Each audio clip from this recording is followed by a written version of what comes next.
সামনে একটু দাও।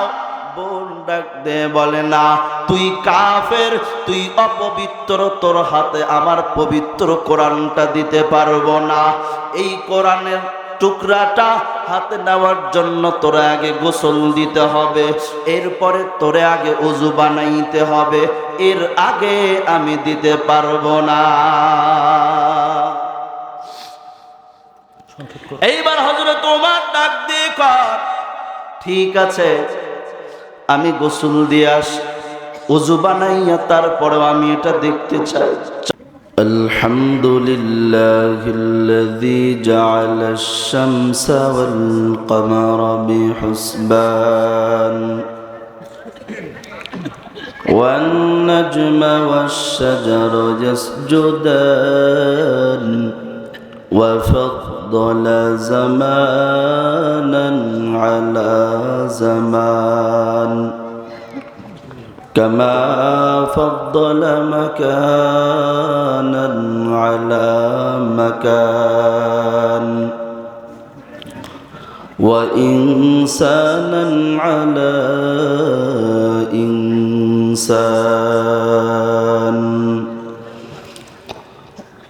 ونشهد أن لا إله إلا الله وحده لا شريك له لا ضد له ولا ند له ولا مثل له ونشهد أن سيدنا وسندنا وحبيبنا وطبيب قلوبنا ومولانا محمدا عبده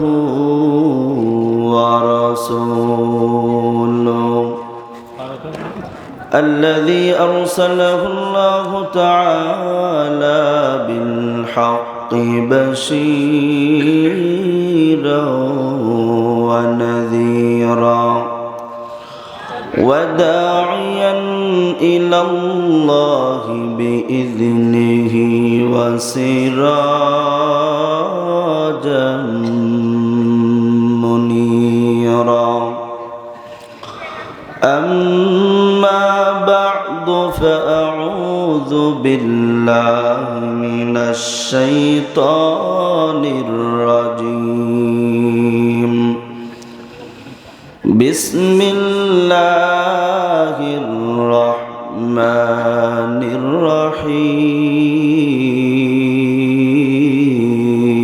الرحيم اقرأ باسم ربك الذي خلق خلق الإنسان من علق اقرأ وربك الأكرم الذي علم بالقلم علم الإنسان ما لم يعلم وقال رسول الله صلى الله عليه وسلم من يرد الله به خيرا يفقهه في الدين أو كما قال النبي عليه الصلاة والسلام رواه إمام البخاري صدق الله مولانا العظيم وصدق رسوله النبي الكريم ونحن على ذلك من الشاهدين والشاكرين والحمد لله رب العالمين. وقال تعالى في شان حبيبه ومحبوبه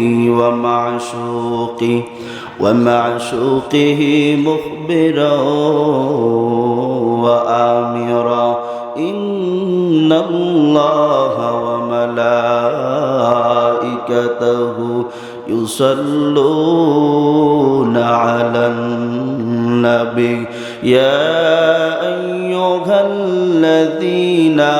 আমানু সাল্লু আলাইহি وسلموا تسليما اللهم صل على روح محمد في الأرواح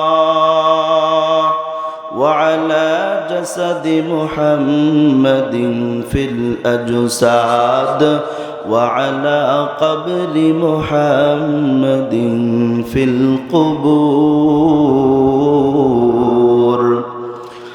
توحید کی امانت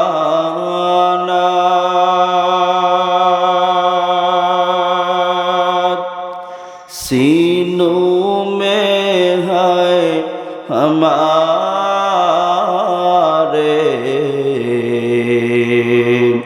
آسان ہی مٹانا नाम निशान हमारे मरण থেকে যেথায় পালাও মরণ তোমায় নিবে ঘিরি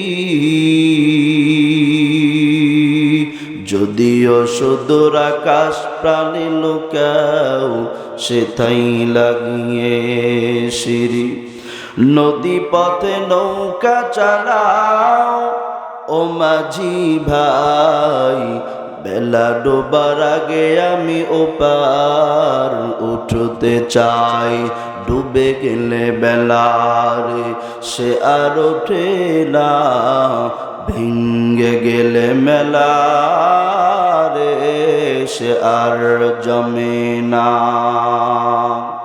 আলহামদুলিল্লাহ আল্লাহ সুবহানাহু ওয়া তাআলার দরবারে অসংখ্য শুকরিয়া যে আল্লাহ পাক রব্বুল আলামিন আমাদেরকে পবিত্র দিন এবং সুন্দর পবিত্র একটা রজনীতে আল্লাহ সুবহানাহু ওয়া তাআলা আমাদেরকে আজকে তিনজন হাফেজ ছাত্রদের পাগড়ি প্রদান ও মাদ্রাসার কর্তৃপক্ষের পক্ষ থেকে আয়োজিত পশ্চিম কচুয়া হাফিজিয়া মাদ্রাসা ও হাই স্কুল মাঠ প্রাঙ্গণ সাগাটাগাইবান্ধা এখানে বিরাট তাফসিরুল কোরআন মাহফিলে বিরাট ইসলামী জলসায় আসার মতো বসার মতো তৌফিক দান করেছেন এজন্য আমরা সকলেই কালিমাতুশ শুকর আদায় করছি এক বাক্যে এক জবানে সবাই উচ্চ কণ্ঠে বলি আলহামদুলিল্লাহ দরুদুস সালাম পাঠ করছি অগ্র মানবতার মুক্তির সনদ যিনার কারণে আমরা উত্তম জাতি হয়ে পৃথিবীর জমিনে আসতে পেরেছি যিনি হলেন সাইয়্যিদুল কাউনাইন খাতামুল মুরসালিন হাবিবে কিবরিয়া আশরাফুল আম্বিয়া রহমতে আলম জবান খুলে বলি সাল্লাল্লাহু আলাইহি ওয়াসাল্লাম আলহামদুলিল্লাহ পশ্চিম কচুয়া হাফিজিয়া মাদ্রাসার আজকের এই মাহফিলের সম্মানিত সভাপতি জনাব আলহাজ মাওলানা মোহাম্মদ খয়বর হোসেন বিন নাসিম সভাপতি অত্র মাদ্রাসা সহ সভাপতি সাহেব জনাব আলহাজ মাওলানা মোহাম্মদ আব্দুর রহমান মুজিবর প্রধান অতিথি জনাব আলহাজ ইঞ্জিনিয়ার মোহাম্মদ সাইফুল বারী বিশেষ অতিথি জনাব ইঞ্জিনিয়ার মোহাম্মদ মুস্তাফিজুর রহমান আমার পূর্বে বয়ান করেছেন আলহাজ মাওলানা মোহাম্মদ আব্দুল্লাহ আনসারী শেখ আব্দুল হান্নান বুখারী হাফেজ মাওলানা মোহাম্মদ জিল্লুর রহমান হাফেজ মাওলানা মোহাম্মদ রাশেদুল নবী রিপন হযরত উলামায়ে কিরাম কোরআন সুন্নাহ থেকে জ্ঞান গর্ভ সুন্দর গঠনমূলক আলোচনা করেছেন আল্লাহ পাক আমাদের সবাইকে আমল করার তৌফিক দান করেন দোয়া করি আল্লাহ পাক রব্বুল আলামিন যেন আজকের এই মাহফিলকে কবুল ও মঞ্জুর করে নেন বলেন আমিন যেনারা আয়োজন করেছেন দূর দূরান্ত থেকে আগত স্বাগত হযরত উলামায়ে কিরাম তুলাবায়ে ইজম মুরব্বিয়ানে আওয়াম আমার সমবয়সী যুবক ভাইয়েরা স্নেহের আদরের কচিকাচা ছোট ভাইয়েরা পর্দার আড়ালের মা ও বোনেরা আল্লাহ পাক যেন আজকের এই আসা, আজকের এই বসা, আমাদের সকল কাজগুলো আল্লাহর দরবারে কবুল করেন, বলেন আমিন। যারা আয়োজন করেছেন, শ্রম দিয়েছেন, অপারেটর ভাই, মিডিয়া ভাই, সকলের শ্রমগুলো আল্লাহ তাআলার দরবারে কবুল করে এর বিনিময় হিসেবে কিয়ামতের ময়দানে আল্লাহর জান্নাত দান করেন, বলেন আমিন। আপনারা যারা এসেছেন অক্লান্ত পরিশ্রম করে, ধৈর্যের পরিচয় দিয়ে এখানে বসে আছেন, কোরআনের তাফসীর শুনছেন, আল্লাহ পাক যেন এই ধৈর্যের বিনিময় হিসেবে, এই সময়ের বিনিময় হিসেবে, এই অল্প একটু সময়, কনকনে শীত ঠান্ডার ভিতরে কোরআনের মহাব্বত নিয়া, আল্লাহর ভালোবাসা নিয়া, নবীর প্রেম নিয়া এই জায়গায় বসে আছেন, আজকের এই বসে থাকা অল্প সময় দেওয়া যেন আল্লাহর দরবারে কবুল হয়ে এর বদলা হিসেবে আল্লাহ জান্নাতুল ফিরদাউস দান করেন, বলেন আমিন। আমি যে আয়াতে কারিমা তেলাওয়াত করেছি, এই সূরাটি আমরা সবাই জানি, চিনি, পরিচিত আমাদের সঙ্গে আছে, ঠিক কিনা? সূরাটির নাম কি? সূরাতুল আলাক। জোরে বলেন কি? এই সূরাটি মক্কায় অবতীর্ণ হয়েছে। এই সূরাটির ভিতরে আয়াত রয়েছে 19টি। কয়টি? তার মধ্যে হতে আমি তেলাওয়াত করেছি সর্বপ্রথম 5টি, ঠিক কিনা? তো আল্লাহ পাক যেন আমাকে তেলাওয়াতকৃত আয়াত ও রসুলের অসংখ্য অমীয় বাণী হতে, যেই অমীয় বাণী আমি পাঠ করেছি, সেই অমীয় বাণী হতে ইখলাস ও আমলের নিয়তে আমাকে কিছু কথা বলবার মতো তৌফিক দান করেন, এবং আপনাদের সবাইকে ইখলাস ও আমলের নিয়তে কিছু কথা শ্রবণ করবার মতো তৌফিক দান করেন, বলেন আমিন। আমি ডাইরেক্টলি আলোচনায় চলে গেলাম, কারণ রাত অনেক গভীর হয়ে গেছে। আপনাদের মন মানসিকতা তেমন নেই, বেশি লম্বা টাইম থাকার মতো সময় আপনাদের কাছে নেই। আর আপনাদের কাছে যদিও আছে, কিন্তু আমার কাছে নেই। কারণ কি জানেন? আগামীকাল প্রোগ্রাম আছে, আপনারা ফেসবুকে অনেকেই দেখেছেন, অনেক দূরে ঠাকুরগা। তো এখানে আজকে মাহফিল শেষ করে রাতে ফিরতে হবে মাদ্রাসায়। মাদ্রাসায় ফজর পর থেকে আবার ক্লাস শুরু হয়ে গেছে, নিগরানি আছে, ক্লাস আছে একদম আসর পর্যন্ত। এরপর ক্লাস শেষ করে আবার রওনা দিতে হবে। তো আপনাদের কাছে দোয়া চাই, যতটুকু তেলাওয়াত করেছি চেষ্টা করব সংক্ষিপ্তভাবে এই আলোচনা তুলে ধরার মতো। আল্লাহ সুবহানাহু ওয়া তাআলা যেন আমাকে তৌফিক দান করেন, খুব শর্টভাবে। আল্লাহ পাক রব্বুল আলামিন ডাক দিয়ে কয়, এরে গোলাম শুনো, ইকরা বিসমি রাব্বিকাল্লাযী খালাক। ইকরা, আই নবী আপনি পাঠ করেন। কার নামে পাঠ করবেন? আপনার প্রতিপালকের নামে, যিনি সৃষ্টি করেছেন।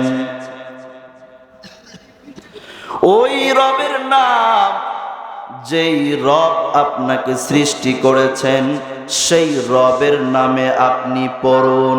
ইকরা বিসমি রাব্বিকাল্লাযী খালাক, খালাকাল ইনসানা মিন আলাক।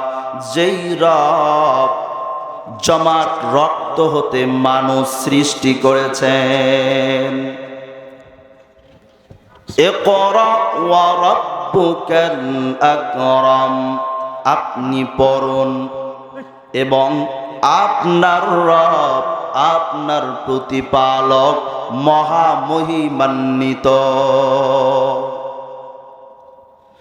ইকরা ওয়া রাব্বুকাল আকরাম আল্লাযী আল্লামা বিল কলম। যেই রব কলমের সাহায্যে শিক্ষা দিয়েছেন। আল্লামাল ইনসানা মা লাম ইয়ালাম, এবং মানুষকে আল্লাহ শিক্ষা দিয়েছেন যা সে জানে না, জানিতই না এমন জিনিস শিক্ষা দিয়েছেন। আমি যে নবীর হাদিস তেলাওয়াত করেছি, সহিহ বুখারীর মধ্যে বর্ণনা, আল্লাহর নবী জানায় দেন, ও ও গোলাম শোনো, আল্লাহর নবী ডাক দে কয় মাইয়ুদিল্লাহু বিহি খায়রান ইউফাক্কিহু ফিদ্দীন।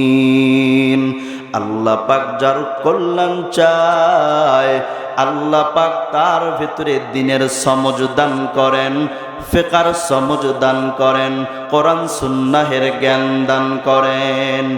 আর আমি নবী শুধু বন্টনকারী, আর এটা দেনেওয়ালা আল্লাহ। সুবহানাল্লাহ। এর নবীর উম্মতের দল আমার আল্লাহ তাআলা এই সূরাটি অবতীর্ণ করলেন। এই সূরাটি অবতীর্ণ করার একটা প্রেক্ষাপট আছে, শানে নুজুল আছে। তাফসিরে ইবনে কাসিরের মধ্যে লেখেন, তাফসিরে জালালাইনের মধ্যে লেখেন, তাফসিরে মাআরিফুল কোরআনের মধ্যে লেখেন, আমার কোনো বানানো কাহিনী নয়, আমার কোনো বানানো কথা নয়। তাফসিরে ইবনে কাসিরটা খুলবেন, ইন্টারনেটটা ওপেন করবেন, সার্চ করে সেখানে তাফসিরে ইবনে কাসিরটা বের করবেন, তাফসিরে মাআরিফুল কোরআনটা বের করবেন, তাফসিরে জালালাইনটা বের করবেন। দেখবেন এই সূরার প্রথম 5 আয়াত অবতীর্ণ হওয়ার প্রেক্ষাপট কি? সর্বপ্রথম ওহী যখন অবতীর্ণ হয়ে গেল প্রকাশ্যে, তার আগে আল্লাহর রাসূল 40 বছর পর্যন্ত এর মধ্যে তো কোনো ওহী অবতীর্ণ হয় নাই, নবুয়ত দেওয়া হয় নাই। নবুয়তের প্রথম সূচনা হয়েছে নবীজি ঘুমের ঘরে স্বপ্ন দেখতেন। আল্লাহর পয়গম্বর যেই স্বপ্নটা দেখেন, এই স্বপ্নটা এত সত্য হয়ে যায়, সকাল বেলার সূর্যের আলো যেমন পরিষ্কার, আমার মায়ার নবীর স্বপ্নটা তত সত্য হয়। সুবহানাল্লাহ বল। হযরত আয়েশা সিদ্দিকা রাদিয়াল্লাহু তাআলা আনহা ডাক দিয়ে বলেন, আমার মায়ার নবী যেই স্বপ্নটা দেখেন, এই স্বপ্নটা এত সুন্দর সত্য প্রকাশ পায়, বলে সকালের আলো যেরকম উজ্জ্বলময় পরিষ্কার স্বচ্ছ, বলে এর চাইতেও বেশি স্বচ্ছ সত্য হয়। সুবহানাল্লাহ। এরপরে যখন 40 বছর হয়ে গেল, এই যে স্বপ্নের ভিতরে নবীজি যা দেখতে পান, এর কিন্তু প্রকাশ ঘটে দিনের বেলা। এর প্রকাশ যখন ঘটে যায়, এরকম ভাবে ধীরে ধীরে আল্লাহর পয়গম্বর তেনার ভেতরে একটা মনস্থ তৈরি হয়ে গেল একা একা ইবাদত বন্দেগী করার জন্য। তাফসিরে জালালাইনের মধ্যে লেখেন, আল্লাহর পয়গম্বর হীরা পর্বতে চলে যান, একা একা ইবাদত করা শুরু করে দেন। নিজের সঙ্গে কিছু খাবার নিয়ে যান, শুকনা খাবারগুলো নিয়ে যান, ওই জায়গায় খান আর ইবাদত করেন। যখন শেষ হয়ে যায়, আল্লাহর পয়গম্বর খাদিজার কাছে চলে আসেন। এরপরে খাদিজা রাদিয়াল্লাহু তাআলা আনহা কিছু খাবার জোগাড় করে দেন, নাস্তার আয়োজন করে দেন। আল্লাহর পয়গম্বর এটা নিয়ে চলে যান, হীরা গুহার ভিতরে যান, সেই জায়গায় নির্জনে ইবাদতের মধ্যে লিপ্ত হয়। আল্লাহর পয়গম্বরের কাছে যখন নাস্তা শেষ হয়ে যায়, কিছু সময় হযরত খাদিজা রাদিয়াল্লাহু তাআলা আনহা নিজেই দুবেলা কিংবা একবেলা কিংবা 3 বেলার নাস্তা ওই জায়গায় নিয়ে যাইতেন। হীরা গুহা কেমন উঁচু জায়গা জানেননি? যারা হজ করার জন্য যায়, ওই জায়গা উঠতে কত সময় লাগে রে বাবা, এত উঁচু। এখন তো অনেক গাড়ি ঘোড়া বা অনেক সুন্দর ওঠার জন্য ব্যবস্থা হয়েছে, সিঁড়ি হয়েছে, কিন্তু আগে কিছুই ছিল না। হযরত খাদিজাতুল কুবরা রাদিয়াল্লাহু তাআলা আনহা আমার মায়ার নবীকে এত ভালোবাসতেন, আমার মায়ার নবীকে এত ভালোবাসতেন, আমার মায়ার নবীর জন্য দুবেলা পর্যন্ত দুবার ওই পাহাড়ের গুহার ভেতরে উঠেছে। এবার যখন সময় হয়ে গেল, একদিন হঠাৎ করে জিবরাইল আমিন চলে আসলেন আল্লাহর আদেশে। এসে নবীজিকে ডাক দিয়ে বলে, ও নবী আমার, আপনি পড়ুন ইকরা। আল্লাহর পয়গম্বর ডাক দিয়ে বলেন, মা আনা বিকারিন, আমি পড়তে জানি না। এইবার জিবরাইল আমিন আমার পয়গম্বরকে বুকের সঙ্গে জড়াইয়া, এর বাবা আমার বানানো কথা বলছি না, এই কথাগুলো তাফসিরে জালালাইনের মধ্যে আছে, তাফসিরে ইবনে কাসিরের মধ্যে আছে। এইবার জিবরাইল আমিন আমার পয়গম্বরকে নিয়ে এত জোরে চাপ দিলেন, চাপ, আমার পয়গম্বর ডাক দিয়ে বলে, আমার জীবনটা যেন বের হয়ে যাওয়ার উপক্রম হইল। এবার আমি নবীকে ছেড়ে দিয়ে বলেন, ও নবী আপনি এবার পড়ুন ইকরা, আপনি পড়ুন। আল্লাহর পয়গম্বর ডাক দিয়ে বলে, মা আনা বিকারিন, আমি পড়তে জানি না। এরপরে দ্বিতীয়বার আবার জিবরাইল আমিন আল্লাহর পয়গম্বরকে বুকের সঙ্গে জড়াইয়া এত জোরে চাপ দিলেন, চাপ যেন জীবনটা বের হয়ে যায়। এবার ছেড়ে দিয়ে ডাক দে কয়, নবী আপনি পড়ুন। আল্লাহর নবী বলেন, মা আনা বিকারিন, আমি পড়তে জানি না। তৃতীয়বার আবার চাপ দিয়ে যখন ছেড়ে দেয়, এইবার পয়গম্বর ডাক দিয়ে বলে, ও জিবরাইল বলো কি পড়ব। জিবরাইল আমিন এই 5টি আয়াত তেলাওয়াত করলেন, ইকরা বিসমি রাব্বিকাল্লাযী খালাক, খালাকাল ইনসানা মিন আলাক, ইকরা وربك الأكرم الذي علم بالقلم علم الإنسان ما لم يعلم। খারাপ লাগতেছে আমার কথা বলছি? কথাগুলো কার কথা বলেন? বিশ্বাস না হলে এক্ষুনি ইন্টারনেট সার্চ করেন, তাফসিরে জালালাইন খুলেন, তাফসির ইবনে কাসির খুলেন। আমার বানানো কথা না, কারো বাপদাদার পৈতৃক কথা না, এটা কার কথা? আল্লাহর কথা। জিবরাইল আমিন আসছে তো, আসছে না? এর নবীর উম্মতের দল এইবার ওই যখন অবতীর্ণ হয়ে যায়, এই কোরআনটার ওজন কেমন জানেননি? কোরআনের ওজন আছে না নাই? এই যে আল্লাহর পবিত্র কালাম, এই কোরআনের কত বড় ওজন রে বাবা। এই যে আজকে এই জায়গা থেকে 3 জন হাফেজ ছাত্রকে সনদি পাগড়ি প্রদান করা হলো, ওদের বুকের ভিতরে আল্লাহর এই 30 পারা কোরআনটা আল্লাহ ঢুকায় দিয়েছেন। আরে বাবা চিন্তা করো কেমন ওজন। গতকাল বগুড়া ধুনটে মাহফিল ছিল, এই ওজন সংক্রান্ত আলোচনা করেছি, ইউটিউবে আছে। আজকে আর ওই দিকে যাব না। এই কোরআনের ভার নবীজি সহ্য করতে পারতেছেন না। আল্লাহর পয়গম্বর আর একটা আওয়াজ না দিয়া ঘরে দৌড় বিবি খাদিজাকে ডাক দে বলে, ও বিবি খাদিজা একটা কম্বল দাও, কম্বল দিয়া আমারে মুড়ায়া দাও। আল্লাহর পয়গম্বরের চেহারার দিকে যখন তাকায়, হযরত খাদিজা রাদিয়াল্লাহু তাআলা আনহা তাকায় দেখেন নবীজির শরীরে কম্পন সৃষ্টি হয়ে গেছে, কাঁপুনি সৃষ্টি হয়ে গেছে। এটা কোনো জ্বরের কারণে নয়, এটা অন্য কোনো কারণে নয়, এটা একমাত্র কোরআনের ভরে। কথা কন ঠিক কিনা? আল্লাহর পয়গম্বর কম্বল মুড়ি দিয়া এইবার খাদিজা রাদিয়াল্লাহু তাআলা আনহা চিন্তায় পড়ে গেলেন, পয়গম্বরের কি হয়ে গেল। এবার আল্লাহর পয়গম্বর সমস্ত ঘটনাগুলো খুলে বললেন।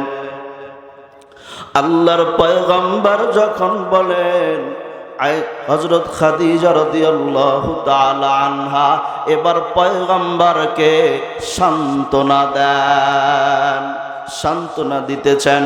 আল্লাহর পয়গম্বর বলে, ও খাদিজা শুনো, আমার তো এখন জীবনের ভয় হইতেছে, জীবনের ভয়, মরণের ভয়, কেমন যেন ভয়। খাদিজা ডাক দিয়ে কয়, ওগো পয়গম্বর, আপনি কোনো চিন্তা করবেন না, আপনি কোনো টেনশন করবেন না, আগানো আপনার কোনো ক্ষতি হবে না। কারণ হলো আপনি তো আত্মীয়তার সম্পর্ক ছিন্ন করেন না, আপনি তো আত্মীয়তার সম্পর্ক বজায় রাখেন, আপনি তো আত্মীয়দের সঙ্গে সদাচরণ করেন, আপনি তো গরিব অসহায়দের প্রতি স্নেহভাজন, আপনি তো কামাই করে করে করে করে মানুষদেরকে খাওয়ান, গরিব অসহায়ের মুখে খাদ্য উঠা দেন, সুতরাং আল্লাহ আপনার কোনো ক্ষতি করবে না। খাদিজা এরকম করে নবীজিকে সান্ত্বনা দান করেন। এইবার খাদিজা আল্লাহর পয়গম্বরকে নিয়া ওয়ারাকা বিন নওফলের কাছে যান। ওয়ারাকা বিন নওফল সে তো তাওরাত ইনজিল ভালো জানতো। এইবার ওয়ারাকা বিন নওফলের কাছে যায়, আমার পয়গম্বরকে নিয়ে যখন যায়, ওই সময় কিন্তু ওয়ারাকা বিন নওফল বয়স্ক হয়ে গিয়েছিল, কিন্তু আল্লাহর আসমানি কিতাবগুলো সুন্দর জানতো।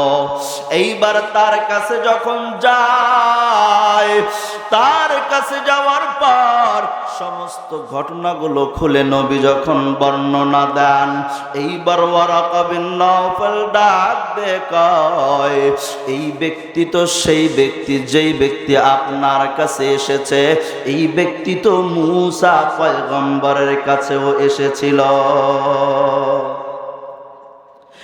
এই ব্যক্তি তো সাধারণ কোনো ব্যক্তি না। আর আফসোস করে ডাক দিয়ে কয়, আমি যদি ওই সময় থাকতাম যেই সময় তোমাকে নবুয়ত দান করা হবে, আমি ওয়ারাকা যদি ওই সময় থাকতাম যেই সময় আমার বংশের মানুষেরা আপনাকে বের করে দিবে, বহিষ্কার করবে, ওই সময় আমি সবচাইতে বেশি সাহায্যের ভূমিকা রাখতাম, সাহায্য করতাম। আল্লাহর পয়গম্বর ডাক দিয়ে কয়, ওরাকা শুনো, আমাকে কি বের করে দিবে? বলে, হ্যাঁ অবশ্যই বের করে দেবে, কারণ আপনার প্রতি যেই জিনিসটা, যেই ওহীটা এসেছে, এইটা সাধারণ কোনো জিনিস না। এই জিনিস যার মধ্যে থাকবে তার সাথে অবশ্যই শত্রুতা করা হবে। এটা তো সেই ঐশী বাণী, এইটা তো সেই ওহী। এরকম করে ওয়ারাকা বিন নওফলের কাছে যখন আল্লাহর পয়গম্বরকে ফিরিয়ে নিয়ে আসলেন, এর নবীর উম্মতের দল, এই 5 আয়াত অবতীর্ণ হওয়ার প্রেক্ষাপট ছিল এইটা। 6 নং আয়াত থেকে সূরাতুল আলাকের 6 নং আয়াত থেকে শেষ পর্যন্ত এইটা নাজিল হওয়ার প্রেক্ষাপটটা আলাদা। আল্লাহর পয়গম্বরের কাছে যখন ওহী নাজিল হয়ে গেল, নবুয়ত প্রাপ্ত হয়ে গেলেন, নবুয়ত পাওয়ার পর আল্লাহর পয়গম্বর ইবাদত শুরু করলেন। এইবার আল্লাহর পয়গম্বর হেরেম শরীফের ভিতরে গিয়ে ইবাদত শুরু করে দিলেন। হেরেম শরীফ চিনেন আপনারা? চেনেন না? হেরেম শরীফের ভিতরে আমার পয়গম্বর নামাজ পড়া শুরু করে দেন। আল্লাহর পয়গম্বর যখন নামাজ আদায় করতেছেন, আবু জাহেলের নজরটা পড়ে গেল। কার নজর পড়ে গেল?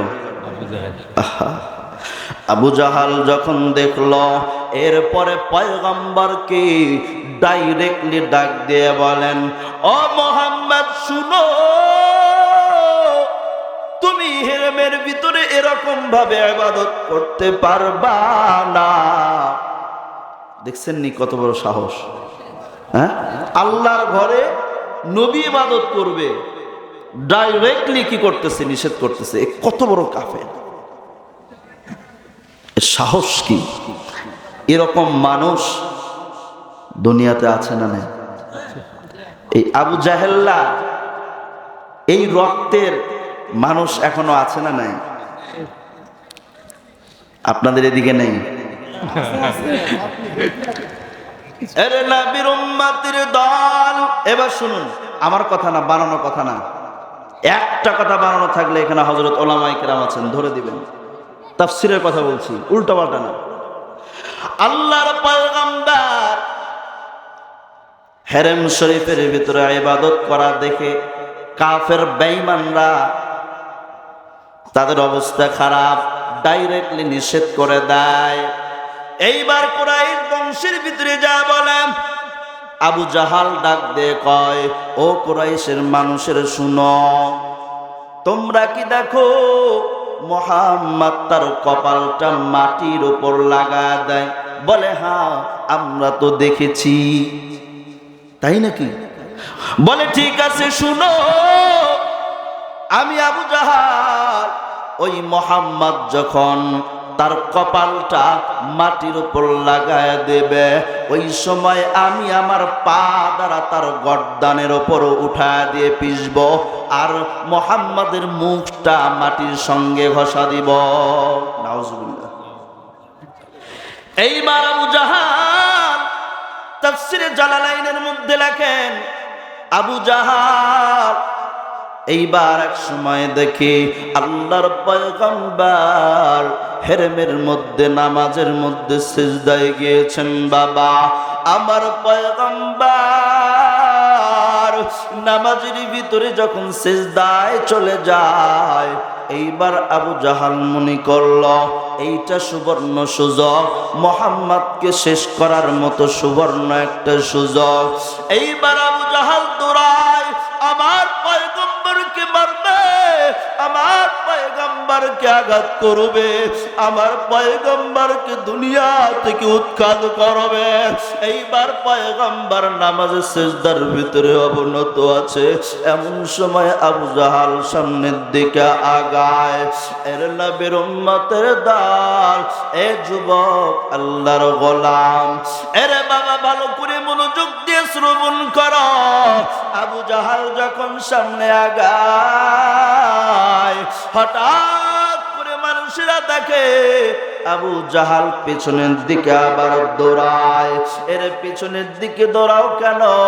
এ আবু জাহাল, কি হয়েছে? তুমি তো নবীকে মারার জন্য যাও, তুমি তো মুহাম্মদকে মারার জন্য যাও, আবার পিছনের দিকে কেন তুমি ফেরো? বলো কি হয়েছে? আবু জাহাল ডাক দিয়ে কয়, আরে শুনো, আমি যখন মুহাম্মাদের কাছে যাই, মুহাম্মদ সিজদায় পড়ে যখন আছে, আমি তার সামনে যখন গেলাম, আমি দেখতে পেলাম বড় একটা অগ্নিকুণ্ড। অগ্নিকুণ্ডের আগুনের ভিতরে একটা জীবন্ত কি যেন পাখা নাড়ায়া নাড়ায়া ওরে। এই কথা যেই মাত্র বলেছে, আল্লাহর পয়গম্বর ডাক দেখে আবু জাহাল, ও আবু জাহাল শুনো, আর একটু যদি সামনে আগাইতা, তাহলে তোমাকে এই আগুনের ভিতরে ছিন্ন বিচ্ছিন্ন করে দেওয়া হতো। এটা আর কেউ না, এটা হলেন জিবরাইল আমিন। সুবহানাল্লাহ বলবেন না? বাঁচানোর মালিক কে? বাঁচানোর মালিক কে? এরা মানুষ, তুমি কি মনে করেছো আল্লাহ তোমারে অনর্থক বানাইছেন? আল্লাহ কি অনর্থক বানাইছেন? আফাহাসিবতুম আন্নামা খালাকনাকুম আবাসা আবাসাও ওয়া আন্নাকুম ইলাইনা লা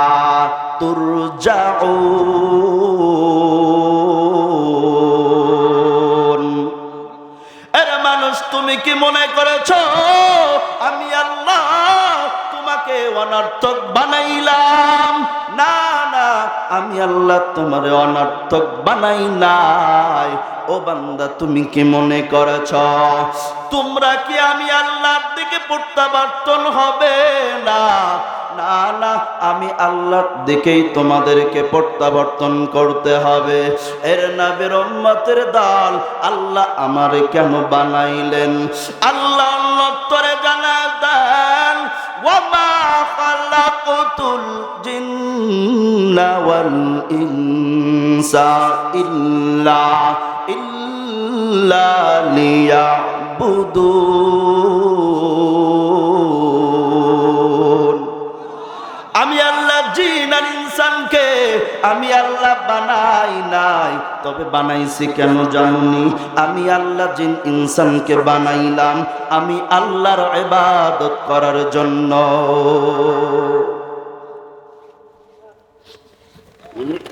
শেষ করে দেবো? চলবে, জোরে বলতে হবে, ইমানে আওয়াজ দিতে হবে, চলবে। এর নবীর উম্মতের দল, আল্লাহর পয়গম্বর, এই যে সূরাতুল আলাকের 6 নং আয়াত থেকে শেষ পর্যন্ত অবতীর্ণ হওয়ার প্রেক্ষাপট হিসেবে তাফসিরে জালালাইনের মধ্যে আরেকটা কারণ লিখেছেন। আল্লাহর পয়গম্বর বৃহস্পতিবার রজনীতে দোয়া করতেছে, আয় আল্লাহ, ও মালিক, আপনি আবু জাহাল অথবা ওমরের মাধ্যমে ইসলামের শক্তিকে বাড়ায় দেন। এটা কে দোয়া করতেছেন? আল্লাহর পয়গম্বর দোয়া করতেছেন। আল্লাহ যেন জানাইতে চান, ও পয়গম্বর, আপনি তো দোয়া করলেন আবু জাহালের ব্যাপারে। আবু জাহাল দ্বারা ইসলামের কি উন্নতি হবে, শক্তি হবে? ও তো আপনাকে স্বয়ং নামাজ পড়তে বাধা দেয়। কথা কান ঠিক কিনা? তবে দোয়া কবুল হয়েছে হযরত ওমরের ব্যাপারে, ঠিক কিনা? সুবহানাল্লাহ বলবেন না? আরো জোরে বলেন সুবহানাল্লাহ। এই জায়গায় হযরত ওমরের নামও আছে, আবু জাহালের নামও আছে। তাফসীর খোলো। এই ওমর, আল্লাহর পয়গম্বর দোয়া করেছেন। আল্লাহর পয়গম্বর দোয়া করলেন, আল্লাহ, আবু জাহাল অথবা ওমরের মাধ্যমে, দুইজনের যে কোনো একজনের মাধ্যমে, দুইজনে কিন্তু না, দর সিস্টেম দেখছেন, যে কোনো একজনের মাধ্যমে আপনি ইসলামের শক্তিকে বাড়া দেন। আল্লাহ পাক জানায়া দেন, ওয়াল্লাযীনা জাহাদু ফীনা লানাহদিয়ান্নাহুম সুবুলানা ওয়া ইন্নাল্লাহা লামাআল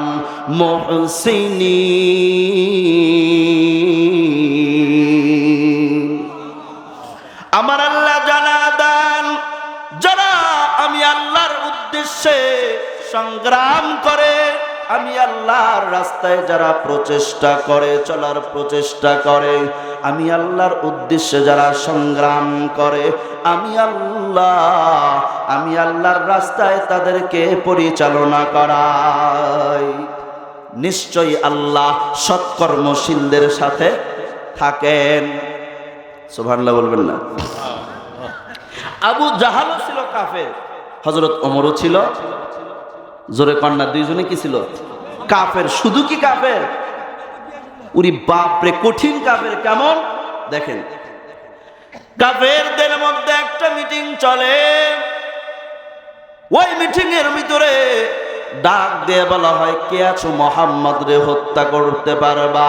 হযরত ওমর রাদিয়াল্লাহু তাআলা দাঁড়ায় যায়, তলোয়ার নিয়ে দাঁড়ায়, আমি ওমর আছি, মুহাম্মদকে হত্যা করব।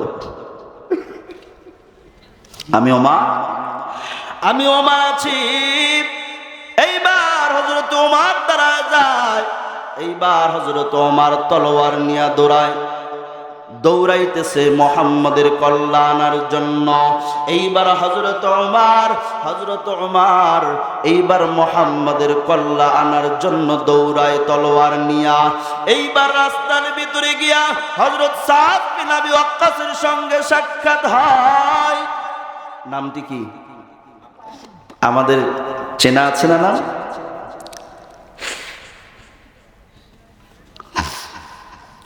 এর নবীর উম্মতের দল সাদ বিন ওয়াক্কাসের সঙ্গে যখন দেখা হয়ে যায়, ও ভাই ওমর কোথায় যাও?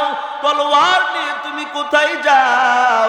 এইবার ওমর ডাক দিয়ে কয়, মুহাম্মাদের কল্লা আনার জন্য যায়। ও ভাই ওমর, তুমি যদি মুহাম্মাদের কল্লা আনো তাহলে কি মুহাম্মাদের বংশধর বনু হাশিম বনু আব্দে মানাফ তোমাকে ছেড়ে দিবে?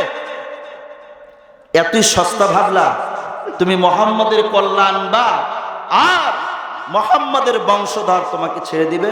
বনু হাশিম আছে, বনু আব্দে মানাফ আছে, তারা কি ছেড়ে দিবে?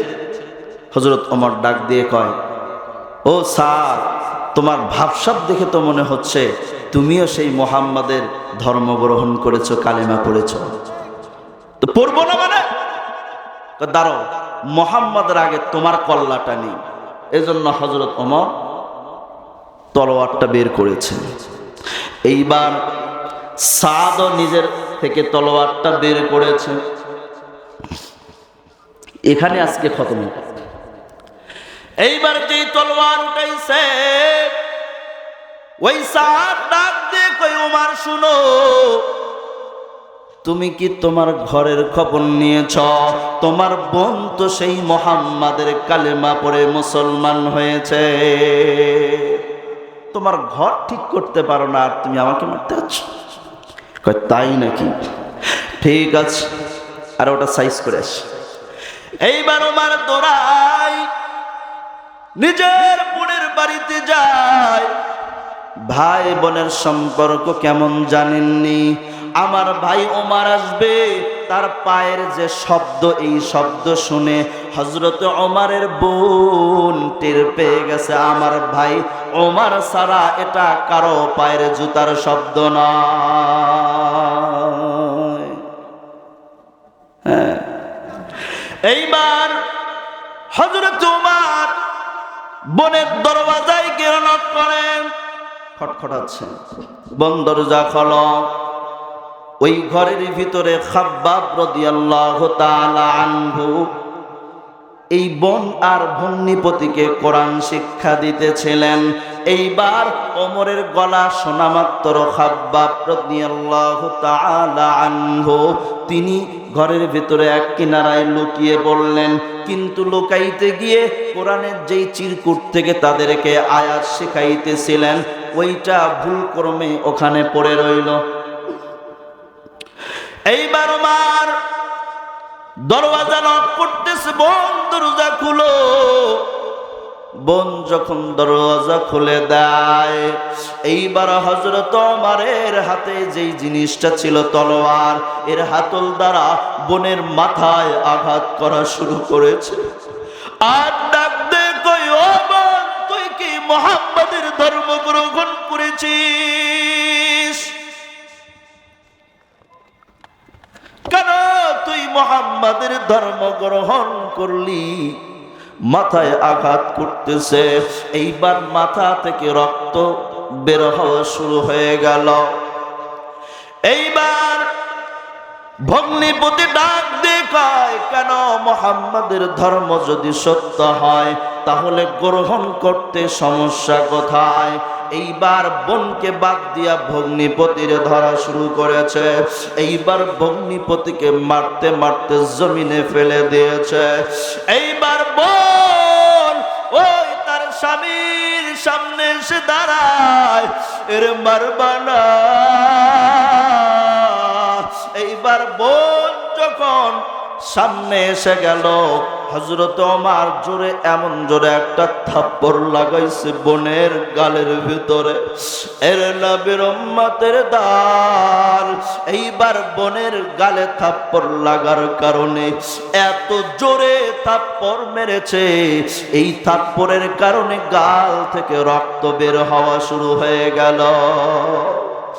এইবার বোন ডাক দে কই, রে ভাই ওমর, তুমি তো আমাদেরকে এজন্য মারছো, আমরা ইসলাম গ্রহণ করেছি এটাই অপরাধ, ইসলামের জন্য জীবন দিতে রাজি গো, কখনো আমরা ইসলাম আর ছাড়ব না। যেই মুহাম্মাদের ভালোবাসা একবার ঢুকাইছি, সেই মুহাম্মাদের ভালোবাসা আর ছাড়তে রাজি না। হঠাৎ করে হযরত ওমরের দৃষ্টিটা ওই কোরআনের চিরকুটের দিকে চলে গেল। এইবার ওমর ডাক দিয়ে কই রে বল, ওই কোরআনের চিরকুটটা আমার সামনে একটু দাও। বোন ডাক দে বলে না, তুই কাফের, তুই অপবিত্র, তোর হাতে আমার পবিত্র কোরআনটা দিতে পারবো না। এই কোরআনের টুকরাটা হাতে নেওয়ার জন্য তোরে আগে গোসল দিতে হবে, এরপরে তোরে আগে ওযু বানাইতে হবে, এর আগে আমি দিতে পারবো না। এইবার হযরত ওমর ডাক দিয়ে কর, ঠিক আছে আমি গোসল দিয়ে আসি, ওযু বানাইয়া তারপরেও আমি এটা দেখতে চাই, চাবিটা ঘোরায় দিয়েছেন কে? এই কথা যেই মাত্র শুনেছে এরা নবীর উম্মতের দল, এইবার ওই যে কিনারার ভিতরে ঘরের ভিতরে লুকিয়ে আছিল খাব্বাব রাদিয়াল্লাহু তাআলা, এইবার বের হয়ে ডাক দিয়ে কয় ওমর শোনো, আমার মনটা বলতেছে আল্লাহর পয়গম্বর বৃহস্পতিবার রজনীতে রাতের বেলা আল্লাহর কাছে দোয়া তুলে আমি দোয়া করতে দেখেছি, ও দয়ার মালিক, আবু জাহাল অথবা ওমরের মাধ্যমে ইসলামের শক্তিকে বাড়া দাও। আল্লাহর নবীর দোয়াটা তুমি ওমরের জন্য হয়তো কবুল হয়ে গেছে। আর এই দিনটা ছিল, এই ঘটনা শুক্রবারের দিন সকালবেলা। এইবার হযরত ওমর চলে যায় গোসল দিয়া ওযু বানাইয়া, হযরত ওমর বোনের সামনে আসে।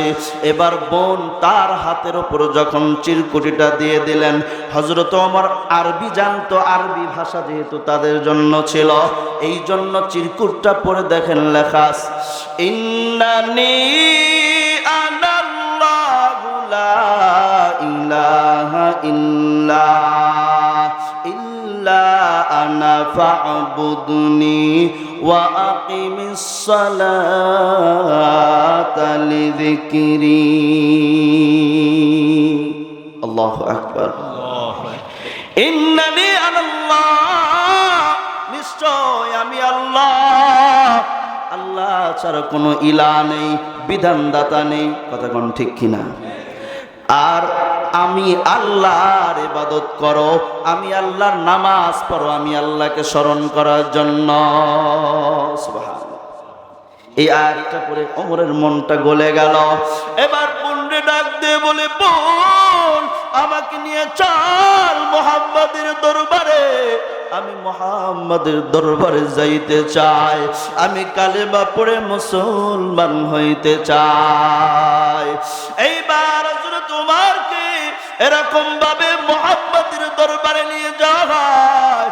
এইবার তলোয়ারটা জমা দিয়া পয়গম্বরকে ডাক দিয়ে বলে, ও পয়গম্বর, এই তলোয়ার নিয়ে আমি ওমর এসেছিলাম আপনার কল্যাণ নেওয়ার জন্য, আজকে আমি ওমরের কল্যাণটা ইসলামের জন্য সুপরত করে দিলাম।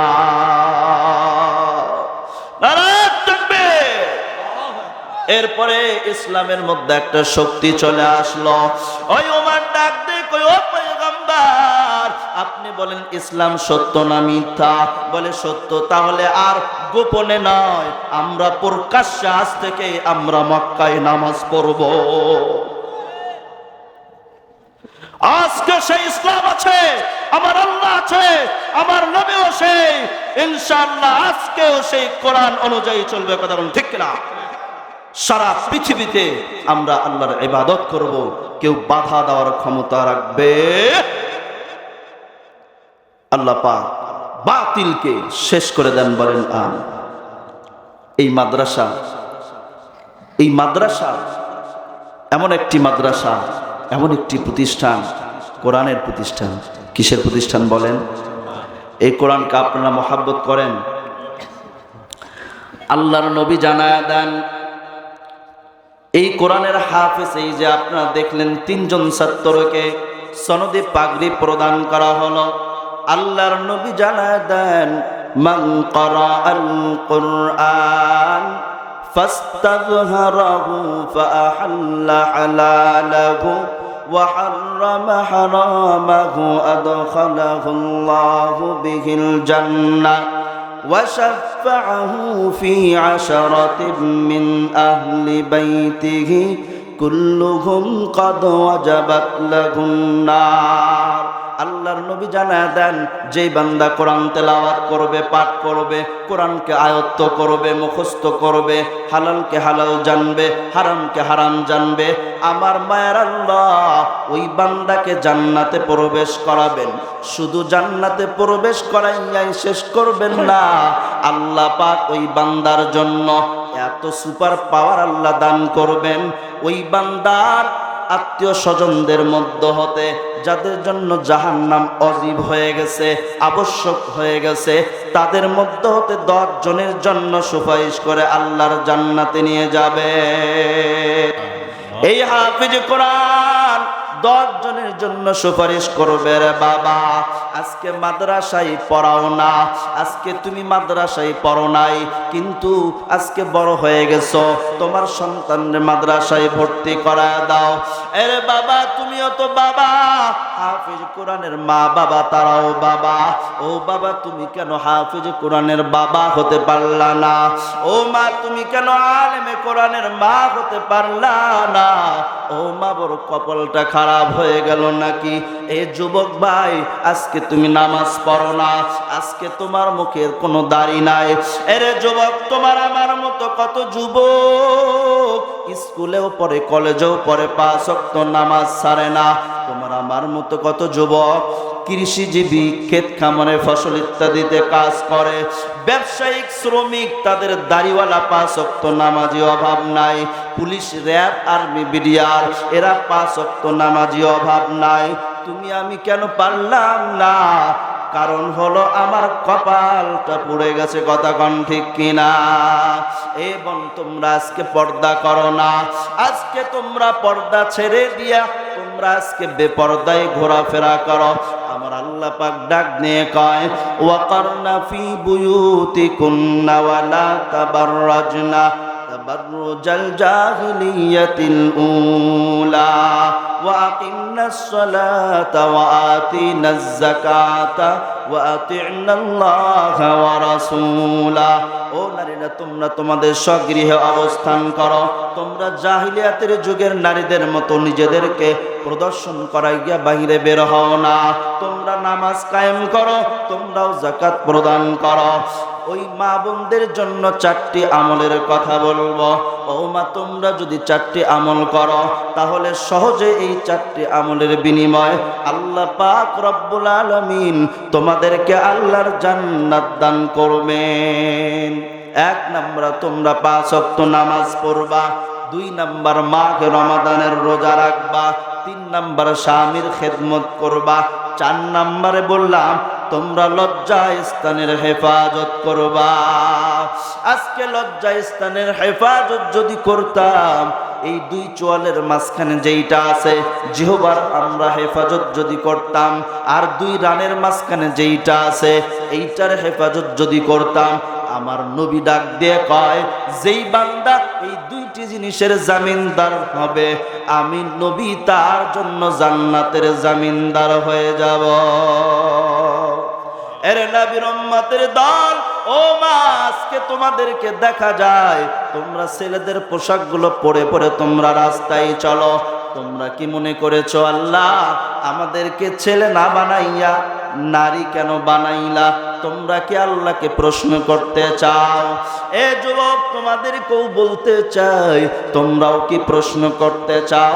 ও আল্লাহ, আমার বয়স হলো মাত্র 20 বছর, আমার বোনের বয়স 50 বছর, আমার বোনের মুখে কোনো দাড়ি নাই, আর আমি 20 বছর যুবকের মুখে কেন গাদ্দারি দিলা?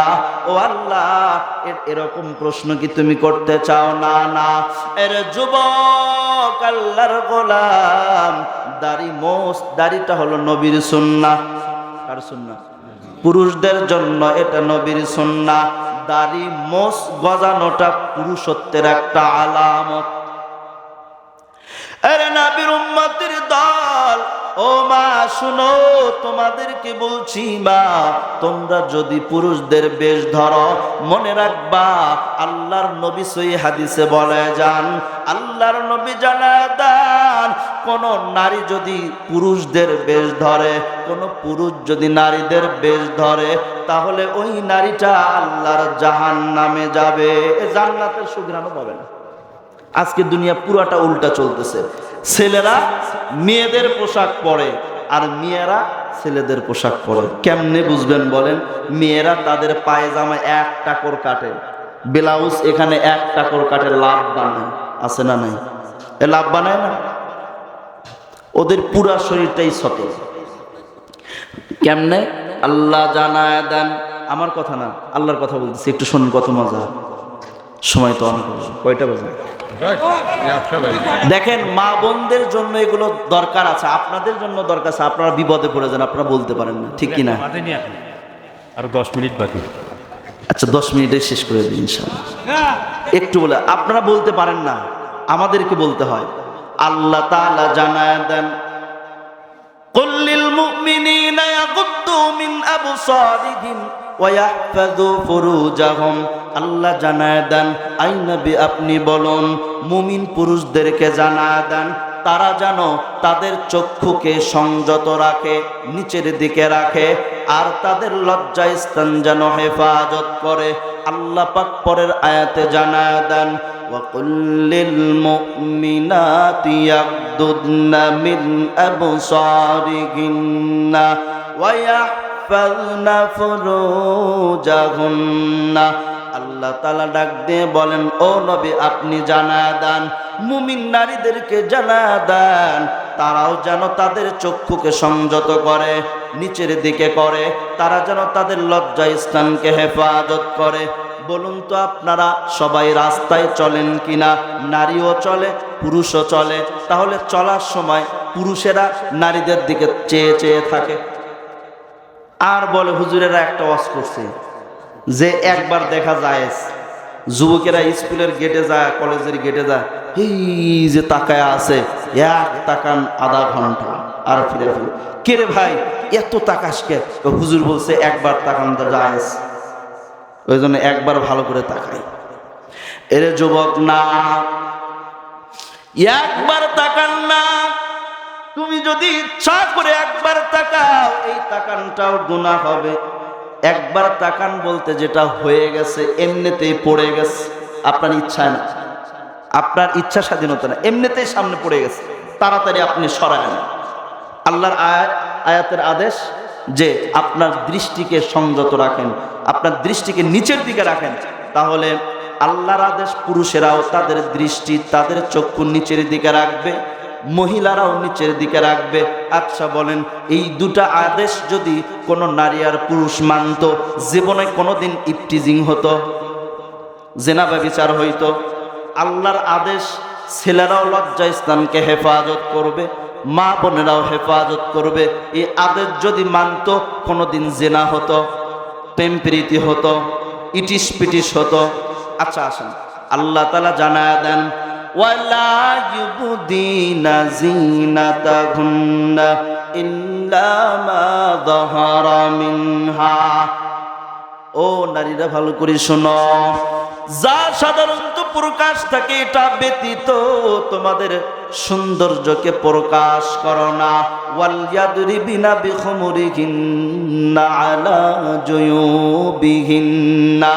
আর তোমাদের ওড়না দিয়া, মাথার ওড়না দিয়া বক্ষদের ঢাকবা। কার আদেশ? জোরে কোন কার আদেশ? আজকে মা বোনেরা কয়জন ওড়না দিয়ে তাদের বুক ঢাকে? কথা কন না, ঢাকে? ওরা গলা ঢাকে।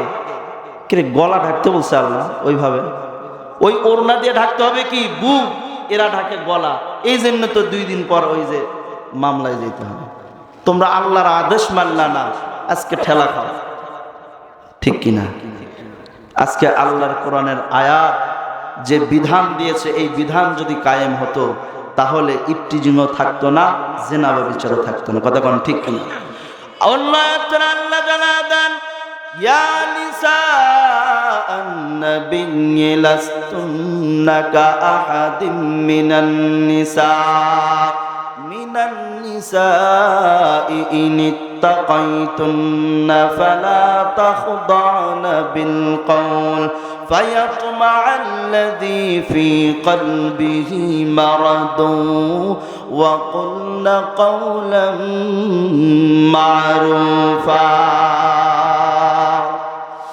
আল্লাহ জানালেন, এই নবী বিবিগণ, নবীজির বিবিগণ শোনেন, আপনারা সাধারণ কোন নারীদের মতো নয়। এজন্য আপনারা কি করবেন জানেননি? আপনারা আপনাদের কথাকে কোমল কণ্ঠে কখনো পরপুরুষের সঙ্গে বলবেন না। কোমল কণ্ঠে কখনো বলা, নরম ভাষায়। হ্যাঁ, মা বোনেরা দেখবেন কত সুন্দর করে ভাব ভঙ্গিমায় নরম ভাষায় ছেলেদের সঙ্গে কথা বলে, পরপুরুষের সঙ্গে কথা বলে। আরে বাবা, এই কথা বলা থেকেই তো শুরু। এই জন্য তো প্রেমে পড়ে যায় যুবক ভাইরা, ঠিক কিনা? দোষ তো তোমাদের, এইটার বিচার তো হয় না। এই জন্য আল্লাহর কোরআনের আদেশ, তোমরা পরপুরুষের সঙ্গে কোমল কণ্ঠে কথা বলতে পারবা না, কারণ যাদের অন্তরে বেঁধে আছে এরা প্রলুব্ধ হবে। আল্লাহ বলছেন, বলেই দিয়েছেন, কতদিন আগে আল্লাহর অ্যান্সারটা দিয়ে দিয়েছেন যে এইটা করলে এইটা হবে। আজকে ওরা এই যে উল্টা চলতেছে, এই যে উল্টা হতেছে, ঠিক কিনা? কথা বলেন। আল্লাহ আমাদেরকে হেফাজত করেন। অন্যত্র আল্লাহ জানা দেন, ইয়া আইয়ুহান নাবিয়্যু কুল লিআজওয়াজিকা ওয়া বানাতিকা ওয়া নিসাইল মুমিনিনা ইউদনিনা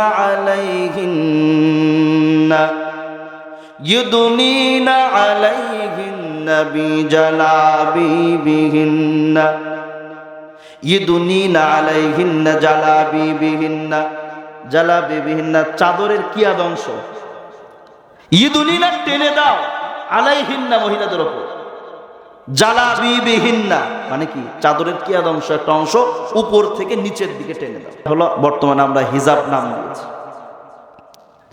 আচ্ছা বলেন, মা বোনেরা যদি এইটা করতো, আল্লাহ বলেন, আয় নবী, আপনি আপনার বিবিদেরকে, আপনার কন্যাদেরকে, মুমিন নারীদেরকে বলুন, মুমিনদের বিবিদেরকে বলুন, তারা জানো ইউদনিনা আলাইহিন্না মিন জালাবিবিহিন্না, ইউদনিনা আলাইহিন্না মিন জালাবিবিহিন্না, তারা যেন চাদরের একটা কিয়াদ অংশ উপর থেকে তাদের উপর টেনে দেয়। ইউদনিনা আলাইহিন্না মিন জালাবিবিহিন্না, চাদরের বড় একটা চাদরের কিয়াদ অংশ উপর থেকে টেনে দেয়। এটার নাম হলো হিজাব। অর্থাৎ তারা তো বোরকা পরবেই, এই বোরকার উপর আর একটা হিজাব পরবে, আর একটা হিজাব পরবে। পুরা শরীরটা ঢেকে যখন তারা রাস্তায় বের হবে, জীবনে কোনো দিন এরকম ইটিস পিটিস আর প্রেম প্রীতি হবে না। কথা কন ঠিক কিনা? আল্লাহ তাআলা এটাই এইভাবে জানা দেন, ইয়া আইয়ুহান নাবিয়্যু, হে নবী, কুল লিআজওয়াজিকা, আপনি আপনার বিবিদেরকে বলুন, অবানাতিকা, আপনি আপনার কন্যাদেরকে বলুন, ওয়ানিসাইল মুমিনিনা, মুমিন নারীদের, মুমিনদের বিবিদেরকে বলুন। তারা কি বলে, তারা কি করে? তারা যখন ঘর থেকে বের হবে তখন এমন পর্দা করে যখন যেন বের হয়। ইউদনিনা আলাইহিন্না মিন জালাবিবিহিন্না। তো আল্লাহ তাআলা আমাদের সবাইকে এই কথাগুলোর উপর আমল করবার তৌফিক দান করেন, বলেন আমিন।